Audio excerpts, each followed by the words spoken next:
Assalamualaikum warahmatullahi wabarakatuh. Tuan-tuan, saudara-saudara, ibu-ibu dan bapak-bapak yang sudi mendengarkan keterangan agama yang saya berikan di dalam kaset ini. Moga-moga Tuhan melimpahkan, mengurniakan rahmat dan nikmat-Nya kepada kita semuanya. Saya akan membicarakan suatu ayat yang bertemu di dalam surat Al-Baqarah.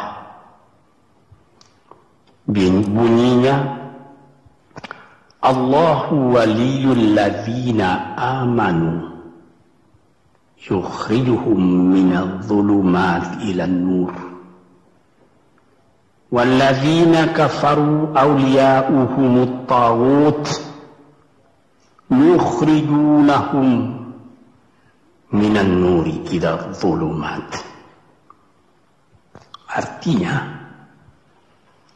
Allah adalah menjadi pemimpin bagi orang-orang yang beriman, orang yang mempunyai kepercayaan yang teguh. Dan Allah, apabila orang itu telah betul-betul menganggap Allah menjadi pemimpinnya, Allah pun menjamin mengeluarkannya daripada gelap gulita kepada terang benderang. Gelap gulita kebodohan kepada kecerdasan. Gelap gulita kehidupan tak tentu arah kepada tujuan yang sejati. Sebaliknya, orang yang kafir yang tidak percaya kepada Allah, maka sebaliknya yang terjadi, daripada terang benderang, dia akan dipimpin oleh taghut, oleh kekuasaan-kekuasaan yang bukan bersandar kepada Allah. Dan yang demikianlah yang akan mengeluarkannya daripada terang benderang kembali ke dalam gelap gulita. Oleh sebab itu, rohani manusia itu adalah melalui di antara gelap dan terang kehidupan itu, di antara terang dan gelap kehidupan. Kalau sekiranya jasmani kita, kalau sekiranya badan kita yang lahir ini diberi cahaya oleh matahari yang terbit di waktu pagi, yang terbenam di waktu sore, rohani kita pun diberi juga terang oleh suatu yang lebih terang dari matahari, yaitu petunjuk dan hidayat Tuhan. Di dalam Al-Quran, Tuhan memberikan bujukan, memberikan jiwa besar kepada orang-orang yang beriman itu. Tuhan bersabda, La tahinu wa la tahzanu wa antumul a'launa in kuntum mu'minin. Engkau ini adalah orang yang tinggi kalau engkau tetap memegang kepercayaan kepada Allah Subhanahu wa ta'ala. Di dalam perjuangan hidup di dunia ini, perjuangan antara yang hak dengan yang batil, antara gelap dengan terang, antara keyakinan dan keraguan, manusia berjalan di sekitar itu. Di kiri dan di kanan kita berjumpalah gelap dan terang itu. Maka diberilah pedoman manusia tadi. Apa pedoman? Walaupun bagaimana hebatnya, geloranya, tofannya, halimbubunya, ombaknya dan gelombangnya kehidupan itu, manusia mesti teguh berpegang kepada iman. Sebab kehidupan di dunia itu menurut peraturannya ialah tidak ada yang tetap. Yang tetap itu ialah berubah. Berubah itulah ketetapan yang ada dalam dunia. Panas sangat terik, benar, nanti akan hujan. Hujan sangat lebat, benar, nanti akan panas. Di suatu tempat terjadi hujan yang lebat berhari-hari timbul banjir. Ya, banjir itu tidak tiap hari, nanti dia kering lagi. Di laut pun demikian pula. Ada pasang naik, tergenang ke atas. Besok pagi air itu sudah kering lagi, surut pasang. Begitulah kehidupan di dunia itu. Itu harus kita yakini supaya kita jangan terombang-ambing dalam kehidupan itu. Kalau kita sudah mulai terombang-ambing, tahu-tahu walaupun bagaimana terangnya hari gelap timbul dalam jiwa kita sendiri. Walaupun panas terik, kita berhujan. Hujan oleh keringat kita sendiri. Jadi yang penting di sini menjaga hati itu. Sampai Rasulullah Nabi kita Muhammad SAW, inna fil jasadi mudghatan, di dalam tubuh manusia itu ada suatu bekuan darah. Idza salahat salahal jasadu kulluhu wa idza fasadat fasadal jasadu kulluhu. Kalau ini segumpal daging baik, seluruh badan jadi baik. Kalau dia rusak, seluruh badan jadi rusak. Apakah itu? Hati. Hati. Kendali terletak dalam hati kita. Hati artinya penuh. Bukan saja berarti pada daging, tapi pada hati dari hati, isi dari hati, atau juga akal kita. Sebab itu, maka kalau satu waktu saya pernah mengajarkan doa yang mengandung 8 sifat-sifat lemah menghilangkan kemerdekaan manusia, hari ini saya pun akan mengajarkan doa yang diajarkan juga oleh Nabi. Bagaimana menjaga hati tadi. Di situ dalam doa itu ada tersebut 4 perkara. Apa tersebut? Allahumma inni a'udzubika min qalbin la yakhsha'u wa min ilmin la yanfa'u wa min nafsin la tashba'u wa min du'a illa yusma'u. Jadi 4 perkara. Yang pertama, Allahumma inni a'udzubika min qalbin la yakhsha. Aku sangat berlindung kepada Engkau ya Allah, janganlah sampai terjadi hati saya itu tidak khusyuk lagi. Ini bahaya ini. Mulai bahaya mengancam kepada manusia. Kalau hatinya tidak khusyuk lagi, hati khusyuk yaitu hati itu tentu jelas tujuannya kepada Allah. Allah menjadi pegangannya. Allah menjadi bentengnya. Allah menjadi ingatannya. Allah menjadi tujuannya. Dan kepada Allah dia kalau sembahyang menghadapkan diri, menghadapkan hati, maka permohonan kita yang pertama kepada Tuhan, ya Tuhanku, janganlah sampai hati saya ini tidak khusyuk lagi. Sebagai orang Islam, kita sembahyang 5 waktu. Di dalam Al-Quran dikatakan sembahyang itu ialah khusyuk, terpadu ingatan kepada Tuhan. Tapi kalau kita sudah, hati itu sudah mulai ditumbuhi penyakit, walaupun sembahyang, mulai sejak Allahu Akbar, pikiran sudah menjalar kepada yang lain. Piutang belum menerima, utang belum terbayar, makanan belum masak, macam-macam lah yang teringat. Padahal kita dalam sembahyang.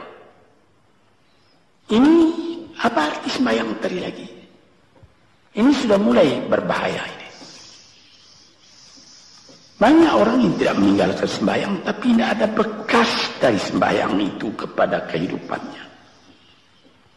Di dalam sembahyang kita baca inna salati wa nusuki wa mahyaya wa mamati lillahi rabbil alamin. Sesungguhnya sembahyangku dan ibadatku dan hidupku dan matiku sama sekali terserah kepada Allah. Ini dirasakan dalam hati, bukan cuma disebut di dalam mulut. Sebagaimana dikatakan, bukan jadi lip service sebagai seput tangan penggosok-gosok mulut, bukan begitu. Yang dari hati. Kalau sudah dari hati yang khusyuk, ini berbekas kepada kehidupan. Aku tak takut menghadapi segala keadaan dalam hidup, sebab hatiku bertali dengan Tuhan. Dari Tuhan aku datang, kepada Tuhan aku akan kembali. Ini namanya hati yang khusyuk. Tapi kalau sekiranya bacaan tetap fasih, tapi tidak ada lagi dari hati, melainkan rutin saja. Sembahyang 5 waktu sehari semalam, tapi tidak merubah kepada perangai, tandanya sembahyang tadi tidak khusyuk. Ini yang pertama kita minta kepada Tuhan. Janganlah sampai kita mempunyai hati yang tidak khusyuk, hati yang tidak teringat kepada Allah. Kalau hati tidak ingat lagi kepada Allah, maka segala pekerjaan yang terlarang sudah ringan saja kita mengerjakan. Menipu, berdusta, membujuk orang lain mengerjakan perbuatan yang salah, mencela, memaki. Itu karena tidak ingat kepada Allah, cuma ingat kepada diri sendiri saja. Ini yang pertama. Yang kedua dikatakan, wa min ilmin la yanfa'. Dan aku berlindung kepada Engkau ya Allah daripada ilmu yang tidak memberi manfaat. Padahal disebutkan oleh ahli-ahli, ilmu yang memberi manfaat itu membawa manusia kepada iman. Al-ilmu yad'u ilal iman. Ilmu itu membawa manusia kepada iman. Sekarang sudah ilmu banyak, tapi tidak membawa kepada iman, melainkan membawa kepada celaka. Sudah maju kepandaian orang, ilmu, pengetahuan orang, teknologi orang, sains orang, knowledge orang, dan segala macamnya. Tapi tidak ada manfaatnya kepada manusia. Cuma bahaya karena ilmu tadi yang datang kepada manusia. Sebagaimana ilmu manusia di abad ke-20 yang sangat penting, yaitu tentang tenaga atom. Maka timbullah bom atom, bom hidrogen, nuklir. Sehingga manusia diancam sekarang ini oleh bahaya atom itu di mana-mana. Apabila kita lihat di televisi, bagaimana mengadakan demonstrasi di Australia, di Jerman Barat, di tempat-tempat yang lain, melihat bagaimana bahaya atom itu kalau terjadi perang dunia yang ketiga. Ya Rabbi ya Karim, bom atom yang jatuh di Hiroshima itu belum ada artinya dibandingkan dengan bom yang sekarang, yang sedang disimpan oleh kerajaan-kerajaan, oleh negara-negara besar untuk menghancurkan. Ini ilmu ini. Tetapi ilmu yang membawa bahaya, bukan saja tidak memberi manfaat, bahkan memberi bahaya. Di sini terasa oleh kita bahwa ilmu yang ada itu pun mesti dikembalikan atau dikendalikan oleh iman. Kalau tidak, maka nyawa manusia ini akan dipandang sebagai sampah saja. Dijatuhkan satu bom hidrogen ke dalam kota Jakarta ini, na'udzubillahi min dzalik. Umpamanya dimasukkan ke kota Jakarta ini, satu bom hidrogen saja itu sudah habis penduduk Jakarta yang lebih dari 5 juta ini. La haula wala quwata illa billah. Ini minta kepada Tuhan, ya Allah, majulah ilmu manusia, majulah teknologi manusia, tetapi jangan hendaknya kemajuan itu membawa kepada bahaya. Jangan ilmu pengetahuan itu membawa kepada yang tidak memberi manfaat. Nah, ini doa yang kedua kepada Allah Tuhan sarwa sekalian alam. Yang ketiga disebut lagi, wa min nafsin la tashba'u, dan aku berlindung kepada Allah daripada nafsu, daripada diri, daripada ego, daripada tiap-tiap masing-masing diri ini yang tidak merasa kenyang. Ini juga bahaya besar. Inilah yang menimbulkan penjajahan di dunia. Inilah yang menimbulkan, disebut dalam bahasa Arab, al-ghazwul fikri. Penjajahan. Sesudah Perang Dunia Kedua sudah banyak negeri-negeri yang merdeka, tetapi sekarang timbul lagi penjajahan baru. Apa? Penjajahan fikiran. Sehingga bangsa yang merdeka tadi tidak merdeka lagi fikirannya. Dia merdeka di dalam meniru kepada bangsa yang lebih kuat. Itu namanya terjajah juga. Jadi tuan-tuan yang terhormat, apa pangkalnya ini? Daripada nafsu serakah manusia. Nafsu serakah manusia sebagaimana tersebut di dalam hadis. Lau kana libni adama wadiyani min dhahabin labtagha salisan. Wa ma yamla'u jawf ibni adama illa turab. Kalau manusia itu mendapat suatu lembah yang penuh dengan kekayaan emas, suatu lembah, dia ingin supaya mendapat satu lembah lagi yang penuh juga dengan emas. Dapat 2 lembah, dia minta 3 lembah lagi yang penuh dengan iman. Nafsu manusia tidak pernah kenyang. Padahal akhirnya kalau dia sudah menutup mata, tidak ada yang akan memenuhi perutnya melainkan tanah. Saya teringat akan cerita yang disampaikan oleh Graf Leo Tolstoy, pujangga Rusia yang terkenal, bahwa orang yang tidak mempunyai nafsu yang kenyang itu, pada suatu hari katanya, ada satu orang kaya mempunyai tanah yang luas. Dia mengatakan kepada orang, boleh tuan-tuan mengambil tanah kepunyaan saya ini, berapa tuan suka, berapa tuan mau.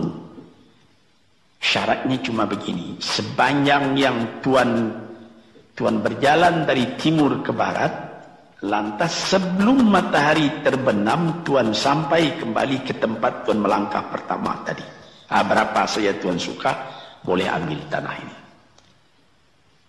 Maka datanglah si tamak tadi. Tuan yang punya asli tanah tadi mengatakan, bawalah bakal, jangan lapar di jalan nanti. Baik, dibawanya nasi sebungkus, dia berjalan, jalan. Dari pukul 7 pagi. Kalau diambil kekuatan, hendaknya pukul 10 dia sudah makan. Melangkah lagi beberapa ratus meter atau sekian, nanti boleh kekuatan buat kembali. Sehingga sebelum matahari terbenam, dia sudah sampai ke tempat dia menuju bermula. Tetapi ini orang bernafsu betul, dia minta supaya banyak tanah yang dapat didapatnya. Dibawanya nasi sebungkus, tapi dia tidak jalan, di tengah jalan tak berhenti, kan nanti berapa meter itu nanti kalau saya berhenti, tanah yang kurang buat saya. Dia terus berjalan. Dia tidak ingat bahwa kekuatan masa pergi yang lebih cepat dengan kekuatan masa pulang yang lambat itu dia tidak taksir. Dia berjalan saja cepat-cepat. Sudah pukul 1 hari, sudah jauh perjalanan. Lantas nanti kembali. Kelemahan badan, kondisi dan suatu situasi tidak sama lagi. Tidak secepat dia pergi dahulu lagi dia pulang kembali. Maka bukan pukul 7 dia sampai. Atau pukul 5 sore tadi dia sampai ke tempat dia berjalan bermula. Karena dia jalannya sudah lunglai. Kaki sudah penat, badan sudah letih. Kira-kira baru pukul 2 dia tidak dapat berjalan lagi karena sudah lapar. Dia coba makan sedikit pun tidak bisa lagi seenak makan yang tadi. Habis makan pun dia berjalan lagi. Pukul 3 dia terhenti. Jauh lagi baru sampai tempat yang pertama. Menurut syarat yang diberikan oleh mempunyai tanah yang pertama, kalau engkau tidak sampai ke tempatmu yang pertama tadi sorenya, tanah ini tidak engkau dapat lagi semua. Memang tidak sampai dia. Pukul 4 dia sudah berhenti berjalan, tidak kuat lagi. Mata sudah gelap. Akhirnya karena terlalu capai, terlalu penat, mati dia di tengah jalan. Berapa dia dapat tanah tadi lagi? Cuma sepanjang badannya untuk kuburannya, yang lain tinggal semua. Ini satu misal yang dibawakan oleh Graf Leo Tolstoy yang sesuai dengan hadis Nabi tadi, nafsul la tashba, diri manusia yang tidak pernah merasa kenyang. Kita berkehendak tidak berbatas, tapi tenaga kita sendiri berbatas. Ini kerap kali tidak difikirkan oleh manusia. Dia punya angan-angan, dia punya macam teori yang dikeluarkan. Dia lupa bahwa nanti tenaganya itu akan terbatas karena sakit, karena lapar, karena tua. Sebagaimana pepatah dari nenek moyang kita, tanda-tanda dikirimkan lebih dulu bahwa kita tidak akan lama lagi di sini. Apa? Rambut, gigi, mata sudah mulai kabur. Uban sudah mulai bertabur. Gigi sudah mulai gugur. Kulit sudah mulai kendur. Kalau mata sudah kabur, uban sudah bertabur, gigi sudah gugur, kulit sudah kendur, sudah 4 perkara. Yang kelima ialah pintu kubur. Nah, ini kerap kali manusia lupa yang demikian. Sebab itu dikatakan, ya Tuhanku, janganlah sampai aku ditumbuhi oleh penyakit nafsu yang tidak mau kenyang-kenyang itu.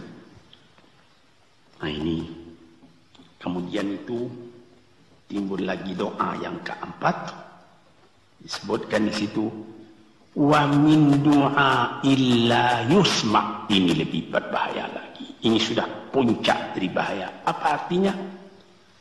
Dan aku berlindung kepada Engkau ya Allah daripada doa yang tidak didengar lagi. La ilaha illallah. Mendoa ya Allah, kasih aku ini, kasih aku kesempatan, tapi tidak didengar lagi. Tuan-tuan, para pendengar kaset yang tercinta, ada tersebut dalam hadis Nabi, wa malbasuhu haram, wa mashrabuhu haram, wa udhiya bil haram. Ya Rab, fa'anna yustajab lah. Ash'asa, aghbara. Badan sudah penuh dengan kekotoran, penuh debu.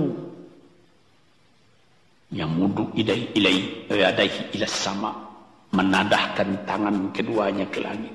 Ya Rabbu, ya Rabbu, ya Tuhanku, tolong aku, ya Allah, bela aku. Padahal yang dimakan haram, yang diminum haram, dibesarkan dengan yang haram. Fana yustajabulah. Dengan jalan apa Allah Ta'ala akan mengabulkan doa itu? Badan kotor menghadap kepada yang bersih, meminta diberi kebersihan. Bagaimana caranya? Tuan-tuan yang terhormat, pernah dalam Quran Tuhan mengatakan, la yanzuru ilaihi wa la yukallimuhum Allah wa la yanzuru ilaihi. Allah tak mau mengajak dia bercakap dan Allah tidak memandang kepada dia.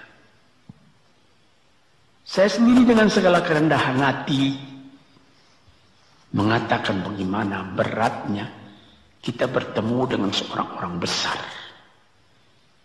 lalu dia mengulurkan tangan kepada kita, tapi mata kita tidak dilihatnya. Sengsara rasanya. Bagaimana dengan Tuhan kalau Tuhan tak mau melihat kita? Sebab itu para pembaca, pendengar kaset yang tercinta, berdoalah kepada Tuhan supaya hati kita selalu terbuka.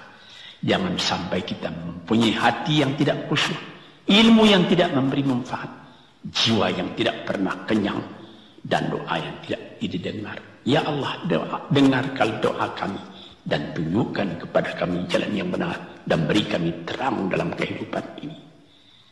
Yang keempat ialah wa min du'a illa yusma. Dan aku berlindung kepada Engkau ya Allah, jangan sampai doaku tidak terdengar, tidak didengar oleh Tuhan. Sebagaimana kita tahu, doa itu adalah mukhul ibadah, tulang sumsum daripada ibadat kita sendiri kepada Tuhan. Segala perbuatan kita patrikan dengan doa, dengan harapan mudah-mudahan diizinkan oleh Allah. Disampaikan maksud kita, macam-macam yang kita minta kepada Tuhan. Tapi kalau doa itu sudah tak diperdulikan lagi oleh Tuhan, apa celaka kita, apa daya kita, apa upaya kita? Di sini kita melihat apa sebab maka doa tidak didengar oleh Tuhan, tidak diperkenankan oleh Tuhan. Tentu saja bukan dari salah Tuhan, melainkan dari salah kita sendiri. Di dalam Al-Quran dikatakan, iyyaka na'budu wa iyyaka nasta'in. Al-Fatihah tersebut, kepada Engkaulah kami menyembah, ya Allah, dan kepada Engkau kami minta tolong.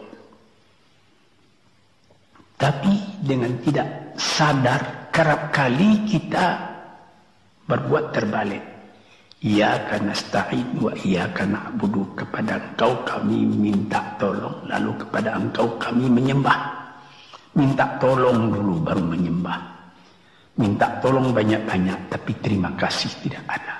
Tentu saja tidak didengar oleh Tuhan. Di dalam satu hadis tersebut,